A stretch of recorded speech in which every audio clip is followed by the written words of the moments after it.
Hello and welcome to Frontrunner Motorsport. The Formula 1 season got underway in Bahrain and we got to see all the newest designs for the 2024 season. But which liveries are a hit and which are a miss? Formula 1 teams have been struggling on the livery front for quite a number of years, with many of the best designs coming from decades previous. But today we are going to look at all the new liveries in 2024 and put them in order from worst to best. Not too many big changes in 2024, but even the smallest of changes makes a big difference. So make sure you subscribe to the channel so you don't miss any of the Formula 1 content coming in the next few weeks and indeed throughout the year. And let's jump into this look at all the Formula 1 liveries for 2024, starting with the worst livery of the bunch. Red Bull. I am so tired of this livery. Every year it is nearly identical to the last. I'm looking forward to Ford coming in because hopefully that'll lead to a new livery for the team and not just a couple of Ford stickers stuck haphazardly around the car like herpes sores on your first date. Compare it to the first Red Bull from 20 years ago and this livery has barely changed. It's dull, it's tired, and it's time to say goodbye to this and potentially Christian Horner. It would be the beginning of a new era for the team. RB. Toro Rosso, AlphaTauri, RB have a new livery, and it's the same livery they had when they last raced as Toro Rosso, but much worse. Not only is RB a terrible name, ooh, we're a second Red Bull, good for you pal, but they've completely botched what was once a glorious classic livery. Where do I start? The silver really doesn't fit with the rest of the car, all of the sponsor logos look off, just very poorly thought out. The Visa on the side of the car looks like it barely fits, and they have tried to stretch it around the curves of the car. I honestly believe if you're going to the effort of rebranding your team, then don't go back to an old livery. As bad as a rebrand as RB is, it deserved its own livery. This gets above the Red Bull car on a mere technicality, because frankly this is the worst looking car on the grid. Alpine. I think there should be a rule against changing your livery willy-nilly. Special permission can be granted for special occasions, but just having two different liveries because you can, outlawed. Reminds me of when BAR tried to have two different cars, but weren't allowed, so they just did a half and half design.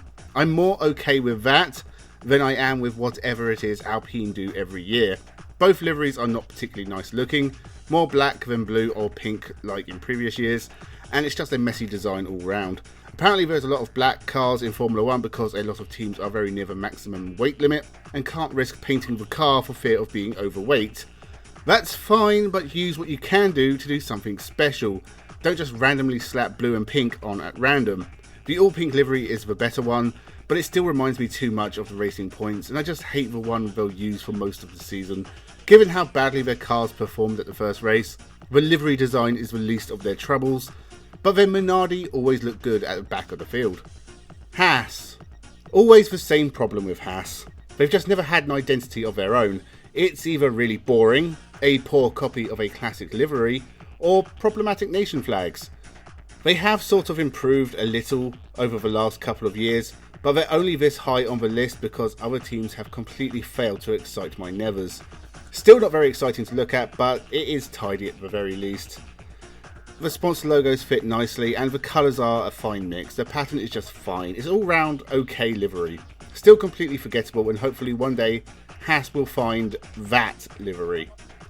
McLaren. It says a lot that the McLaren is this high on the list when I don't really like this livery all that much. The same problem as the Formula E McLaren. Too much black covering the orange. It actively stops the car from standing out. It seems like the opposite point of a livery. You can do orange and black. Arrows managed this just fine. These are great looking cars.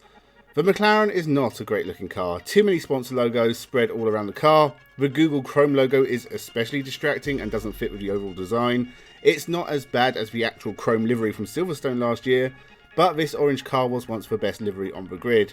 Now they've ruined it and it's time for McLaren to move on. Williams. Not a lot has changed at Williams. I still think the airbox looking like a battery for sponsor Duracell is a clever design idea. The car looks darker and less striking than last year. It wasn't an amazing livery before, but it looks a little more mediocre and cheap this year. Not on par with Williams liveries of old. Mercedes. This is one of the best liveries on the grid and I still don't like it very much. Shows you what a deluge of mediocre designs there currently is in Formula 1. It has a lot of problems other Mercedes liveries have had. It's still over-designed. The black, the silver, the turquoise, the red, the Mercedes logos dotted around the back of the car, and the random sponsor logos that are too small to see anyway. And I guess I just don't get the point. You could remove most of these elements and still have an elegant livery. If it was just black with a turquoise trim and sponsor logos sensibly placed, I would even call it a good livery. The turquoise has become iconic of Mercedes, even more than silver, but there's just too much going on here. Simplify, don't overcomplicate. Ferrari. And now onto the 3 liveries I actually like. Ferrari don't normally change all that much with their liveries, and they shouldn't. It's a Ferrari, paint it red, job done. But that just means you can do some special things with the small details.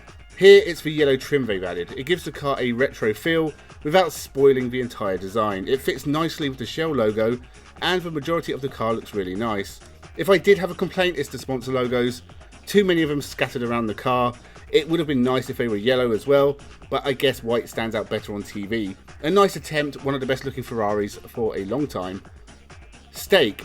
So Alfa Romeo are gone and Stake have staked their claim on the Sauber team. So a new livery was completely necessary, and pay attention RB, this is how you rebrand. I loved the Alfa Romeo livery, but this is a nice change of pace. Too many black cars on the grid, but this is the best one. How do you get your car noticed? Paint it bright green, and not just a little bit, paint most of the car a really bright green. The Stake logo on the side doesn't really fit, but I do really like this car. Reminds me of an old International F3000 livery from the early 90s.